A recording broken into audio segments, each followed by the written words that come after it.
School டேஸ்ல இந்த பையனுக்கெல்லாம் படிப்பே வராது, இவன் முன்னுக்கே வரமாட்டான்னு மட்டம் தட்டப்பட்ட தாமஸ் ஆல்வா எடிசன் மாதிரி பசங்க தான் ஃபியூச்சர்ல பெரிய அச்சீவர்ஸா மாறி இருக்காங்க. சின்னதா ஒரு சான்ஸ் கிடைச்சிடாதா சினிமால அப்படின்னு ஊரை விட்டே வந்து ஸ்டோன் பெஞ்ச்ல படுத்து தூங்கினவங்க தான் இன்னைக்கு நாட்டிலே பெரிய மூவி ஸ்டாரா மாறி இருக்காங்க.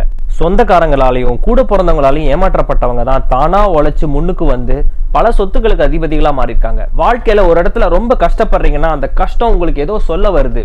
100 days 100 tips. Life is not happening to you, life is happening for you. Life ஒரு மூவி மாதிரி, உங்களுக்கு நடக்கிற ஒவ்வொரு விஷயமும் ட்விஸ்ட் மேல ட்விஸ்ட் கொடுத்துக்கிட்டே இருக்கும்.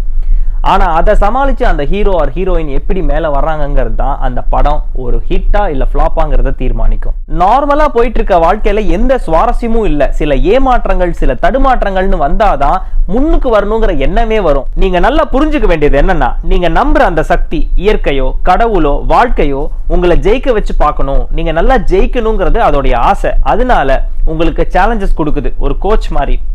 Remember, life is not happening to you. Life is happening for you.